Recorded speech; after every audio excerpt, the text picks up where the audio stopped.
बाकी तू एक से एक दिमाग लगावे लू ना सोचलू को बाइल बनी अपना मायके में तो हमारा भेंट करे के तो मिली नहीं कैसे तार माई हुई तो चिन्ह तड़ी सन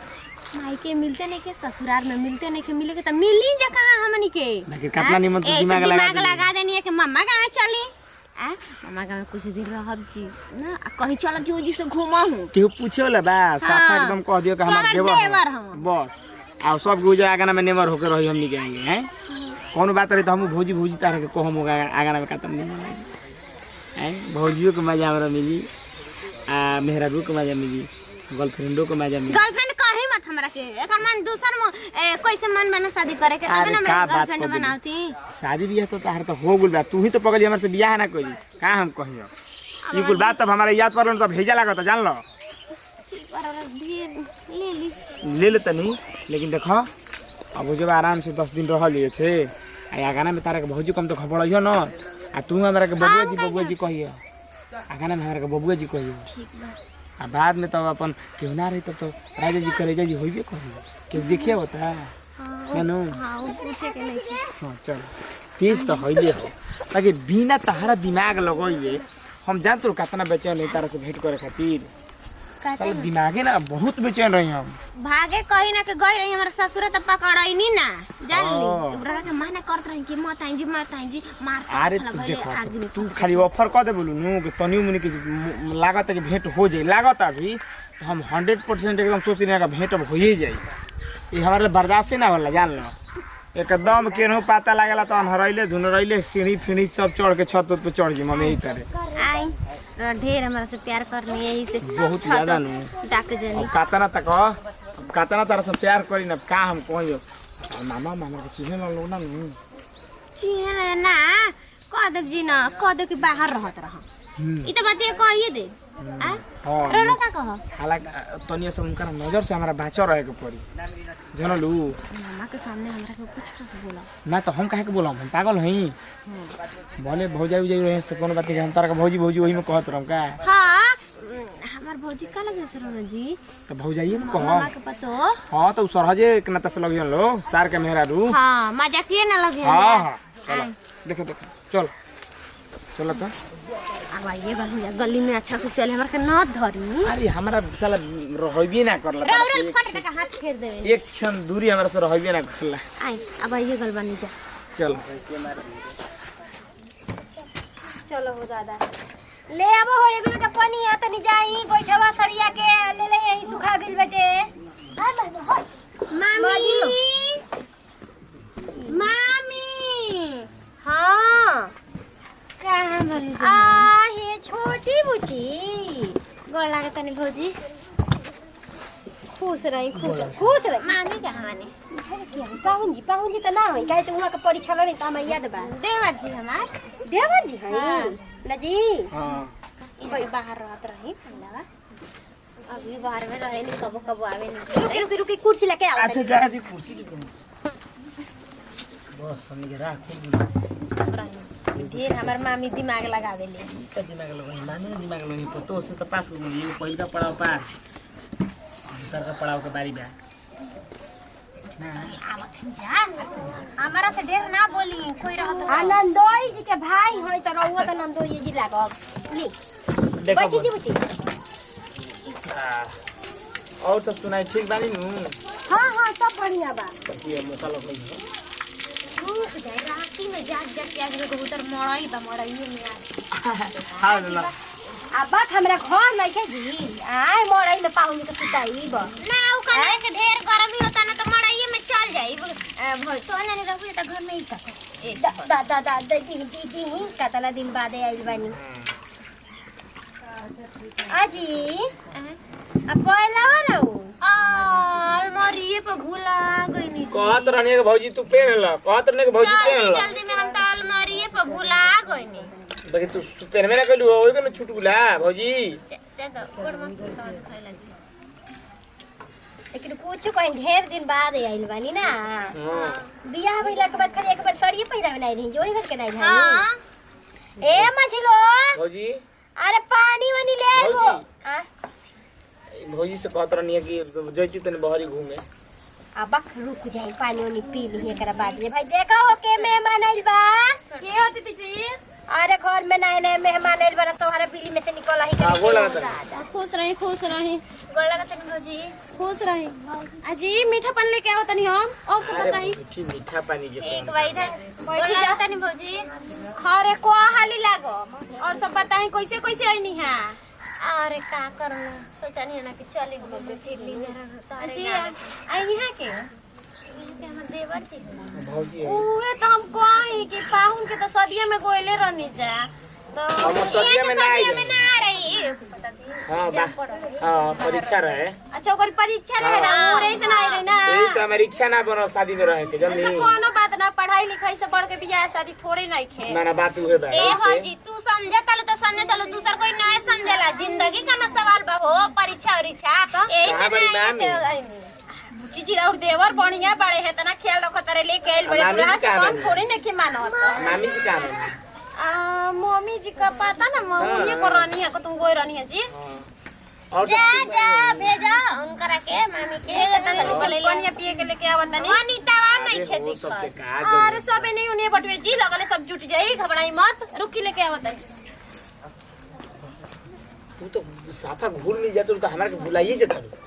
जी भौजी ए जे बैठल बानी हम तारा थोड़ा पानी पत्थर के बाजार चल यहां तो नहीं कहां टाइम निकाल अभी रुक जाई ओकर रुक जाए अरे लगे राती में ना कनिया जी अब ये चल जी तो मामी खोजे लगे भौजी खोजे लगे काहे चल दिनवा में का करी चुपचाप जाके कुर्सी लगा के बैठ जा ठीक है बा हम देखत तनी नु जहां होई राती ना करबनु तो तुर दे छाती के बात ये करड़ा के खाली आइबे करला छाती के बात ठीक है बा हम तो देखते न बनी 5 गो दिन हो गइल बिटुइया सटल रहतली देवरा से लागत काजन कातना लाट प्यार बाटे देवरा से काखी आदि कापी आदि होई कदी हौ कदी अपना घर पेट धोले रहेली जका हमर तो बुझाते ने कि कतनो आदि ये भौजी कहा जी छोटी बुची अनि राउन माई फोन कइले रहनी का कलसिया हो अरे वो बताउले नहीं कि के जाइल बनी ये फोन करत रही ना उठैलस ना तो फिर का तो कर मोबाइल बिगड़ गए बनवा लेलस का कहतड़ी कि हमारा पता नहीं कि छोटिया गइल भी मामा का कहले रही तो हम ना घूम लेले रहती अकेले चल गइली भुला गेली होला त कहे का तो दिन फोन लगा हां हम कनी कि नाही कनी न जो मोर का बन होई ना जी बनिया गइल बाटे देखि न गोइठा खत्म हो गइल बाटे अब तनी में खाता भौजी एक कटोरी निकाल के दो टाक से दे दे वहां के ये कुछ जी और ही बड़ ना रहल ह हैं छोट बा लियाई बड़का गमला लियाई बिटुइया कहनी कि ठीक बाटे निकाल के दे देबे जाना तालो भौजी हमनी के ना खाई जी त चला जुआ ते ना के हमर ससुरा में जाके शिकायत ना करिया हो हैं हमर त ये बुझात ना के जाके कुछ कह मत के एकरा मामी का में हइसन बा शिकायत तो नहीं जट के ऐसे हम कहतानी ठीक बा बन जाता तो हम निकाल के दुकल चूल्हा देतानी बना था खद कथा हां खद कथा के खद के पूरी काहे न छान देलु जाओ त इनका रोटी काहे बना देलु जा जार पे के रोटी खाला हो तो दो हाथी घीउ घसा रहे जी बुची जी तो नहीं जन के बुझा अच्छा रोगी बताई बताई बनाल बना बना छान छान देवे के त खराबे न पेट हो जाई जी रोज कहियो कतनी खती बना के कहियो सोच मुर्गा ला बना बाहर में रहल तो उन्हीं के नहर खाना रोटी कोटी ना भात दाल जान ला मुर्गा मछली हां संजय के खसी मंगवा दो ओ भी मुर्गा बना त तिले संजय कतनी खसी मंगवा दो ठीक बाटे मन औ भैया कहां गई गइल बना धूप मिलिया चालू करे के रहल उआ ना भोरे उठत ना चल जाता ना केन कप खा के चल जाता हमरे को पत्ता नहीं खा उनका सब मांगती ना 500 1000 अब का ले बताई कावची ना दिया फ्रिज खातिर लवाई कोई नहीं तरह बियाह में फ्रिज दिया अभी हमारा के कॉल रहा मम्मा ना अरे भैया कान में के बनवा खातिर ना दे ना आजी आजकल सोना देहल कोई के बस के बात बाटे हमनी के तो औकात नहीं खे रउआ देखते बानी कि आदमी कमाता खाता बा न अहो हाय पहले तो नहीं खेओ का तो को जी हमार न हो जी चढ़ाव न हो बाबू कौन जानी ना भौजी ढेर दू अखा कर दल जा अपन नंदी हुए रहत हऊ का कह जला देवंती दीदिया तो ओकरा के दे ना दे तू जा देवंती से ना करेली अपन भाई बा ये ना सोचे तू जा कि फुआ जी का पतो लड़की बिया का ना दिया ई हैं जेतना रउआ के दिया जाता उतना न फुआ जी के भी ना दिया नु की जान दा हो गई छुलिया से निकाला अरे रुक चली निकाला कल छुलिया से हां लेके आओ निकाला जाई जाई लेके आओ तनी जाई लेके आओ तनी रुक जा जाई लेके आओ तनी अभी सादा भात निकाल दो आली काल के तोरा वो जे खाइब हां खा ले हां एक जे खाइबे कहीं में जी ये कहीं में खाइब बेचारा लजा जाता ना तोहनी जनी घर में खाता ना हम बैठा के खियाता ना आ जाता लो तो लजा जाता ना अच्छा चल ठीक बा लेके आओ बाहर से घर आई है हां ठीक बा अब चल तुम से हमार तो शौक होता है दादा बताओ वैसे कोई करला ये मछली मछली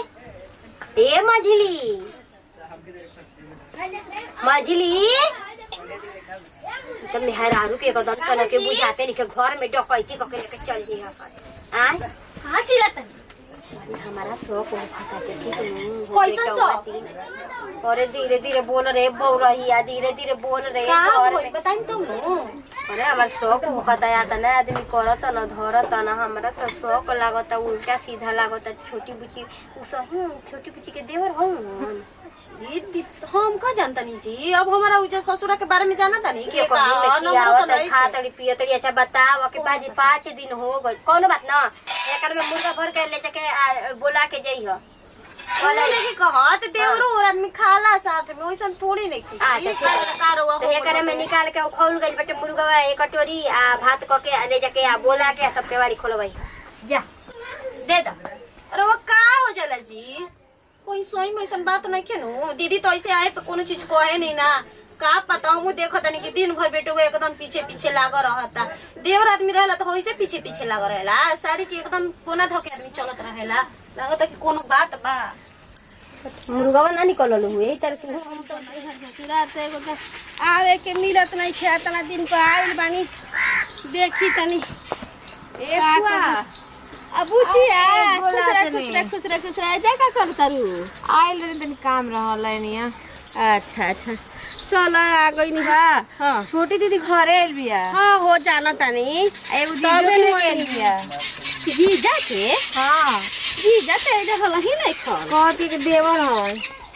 देवर हां देखो तनी देवर पे ओकर नौकरी तो बाएब हो काहे से हाथ से रखे तो तबीयत में खराब हां है। हो गए पूरा शरीर है गोरवा से चल नहीं खे एकदम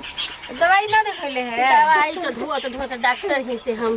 थाक गइल बानी उ ना छोटिया फोन कर रही तो हमरा अभी टाइम बा कि हम नहीं हेरे से चल हम गरम पानी का के तू गोड़ हाथ से ना हमरा सेके के लई के डॉक्टर देले बा दवाई उहे दवाई खाइला नु तो आराम हो जाला आ सेके के लई के से कबू तो और फूल जाई चल तो तेल लगा दे गरम करके का करो राती के लगा दी है शीतला पे तो शीतला गम का ठीक बा ठीक पे लगा दे आ का बनल बा खाए खाना हम ना देखनी उन्हें लोग बनैले ही जा खइलू है ना टाइम है ना मिलल। बताओ आटल चटकार खाना बन रहल है हमार छोटी बुची आ का एक कनिया बोला आ खुश रह कोनो दिक्कत नहीं है अरे अभी तक खाए बैठनी ही जी फुआ जी ये ना घर में काम रहल हटे हां हाँ आ कहानी है कि बुचिया के कि का खाना बनल बा घरे त अभी तक ले खोइले नहीं के खइले अरे ना कोई नहीं जी ना कोचिंग गई न तो फिर लेट हो गेलो ने साय में रतिया के आलू पराठा बचे रहल अच्छा तो खा के चल गई ट्यूशन अच्छा वैसे ना खइलो कब गर्मी होइल हुई ना जी खा ले रुको पानी लेके आओ पुआ बैठ आ का पानी है बजड़िया में मछली भूज के भेज मछली तका रब गोड़ हाथ ना दवाई बनी ना ई सब के बात नहीं के कने कि छोटिया आइल बियानु फोन कइले रहे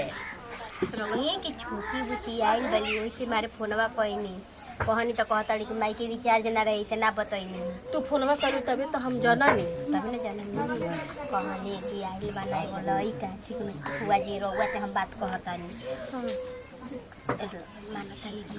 घर में काच फुआर लड़की बिया हमरो घर प्रभाव पड़ी कि ना पड़ी रउए बताई हैं कौनो चीज बनता मुर्गा मछली पटास दीदी एने कोड़ा धोई कबे से दे तरी ना गोर नहीं के धोए के पानी में दे द पीली गोर मत धोआ ले अथी कर बैठा गोर लागला लू गोर लागला खाना दुकवर जा ले आवा पानी हां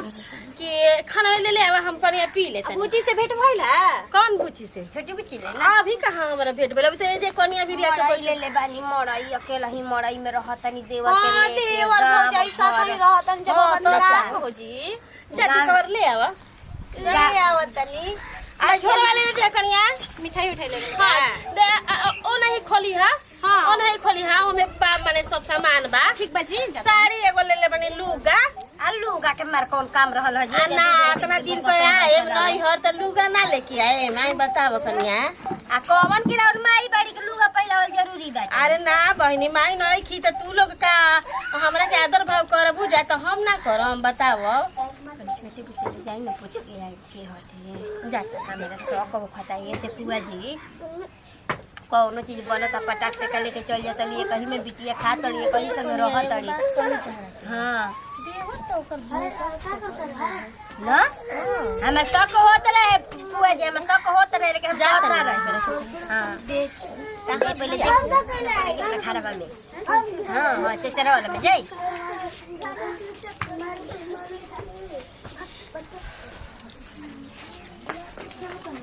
बताओ हो आदमी कहत न बियाह शादी आए कुंवर की तो तन के डेरा तो बाईसन आ बिया हल्की तो औरी एकदम बेहाया हो जाते सन दादा देखो का खेला का नहीं जल्दी दिखा के जाते हैं देखो दी त गर्मी होता है सन बकरी कहनु कि राती कने हमारा ओह सुकून के नींद लागल बनू जोने तू हे पर मुड़ी धके सुता रहलू हम आह का हम आज ये रात के लेग पीस खानी त मजा देलस ना अरे लेग पीस के छोड़ा ना हमारा तो तारा पर ध्यान रहे लेग पीस तो खइबे करनी सूत गई रही रहता रे सूत गई तब हम मुंह में करे जी पत्थरी खियावत रही हां हां रमाना करता मत खियाओ तब हम मुंह में हमारा क्वेश्चन नहीं लागत रहे हम जानी नु कि हम जानी कि भाई का खियावत रह हमरा के मार देवा ये ढेर बोलता का खाई और ले बोलबा हां का वहां दुनिया के दूधवा में डाल के चूरवा खाई तरह कथि ऐसा ही खाई चूरा हमरा रात के दम फूल लागल वो हम कहीं रात के का बरियारी मुंह में हमरा खियावत साले में बुझाइल नाम का खियात रहे ठीक बा ढेर अरे जी पथरी रहनु अरे हां जी ई ना के हमरा रख दूसरा कुछ मलाई लिया के चटावत रहे रड़ से ढेर बुझाइल टुकड़ा वाली दी होरी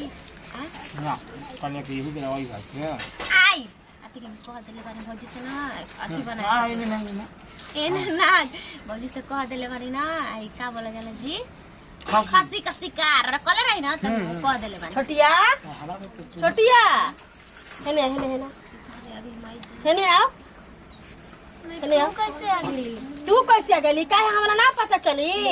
आ तू बिना कहले आ गली मामा के घरे आई के घरे हां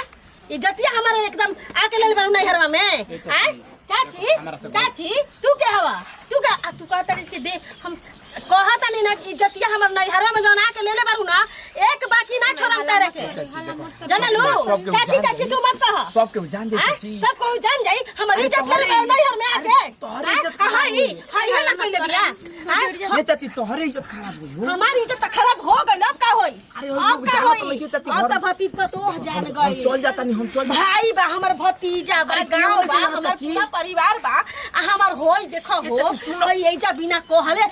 अरे हम चल जाता नहीं जाने ये तोरा जगह मिलल हमर नैहर रे एक बार फोन करके ना बोला अरे तू लोग का जानबू ई देवर ह हां ई देवर ह ये के हम जाने तो बानी हो देवर कर कमाए गल बा नौकरी करे के होई ई का जाने कौना के लेके आई बिया तना दिन के करा के बैठा के मार मुंह में मुंह खियावत रहलू अच्छा ये करतन जी हाय देखो हो हाय देवर बनी है ए बबुआ के करा के हुआ कहां के हुआ हो हां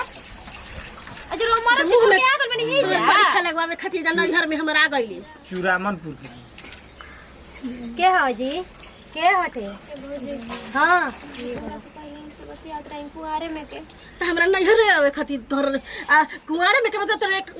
हम का करियो तो ओ ससुरा में कह के गइल बेलू कि जा तनी मामा गावे आके और भाग जइबू ए जगह 2 दिन रह के भाग जइबू त का कहियसन के कर मामा मम्मी या भौजैया कुल मिल के होई करम करे खातिर आई रहनी हमारे घर में होटल है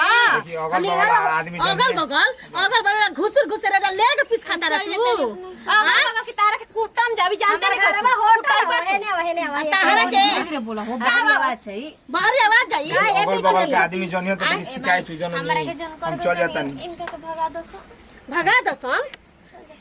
हई जाके कटाई हन लगले कटाई हन चल कहां जाए नैहरवा में ए जे मम्मी जी इनका मार के फोन करके बुला रे ये भौजी तारा फोन पर गिरता ना जा बोला देखो ना अब पूछी ना अब ना रखी अब ना रखी एक इहे रखी तोरा के इहे घर लेके जीवा अब ना एकरा के लेके जाई लेके जीवा घरे ना लेके जाई रुक घरे लेके जीवा ना आ घरे पैसे लेके जाए घरे ले जा करे तो हम हेजे का करे ले छिनरी देख देख ले जब बाबू को लेके घूमत रही भातर बना के आ तौन कहता के घरे ना लिए जाई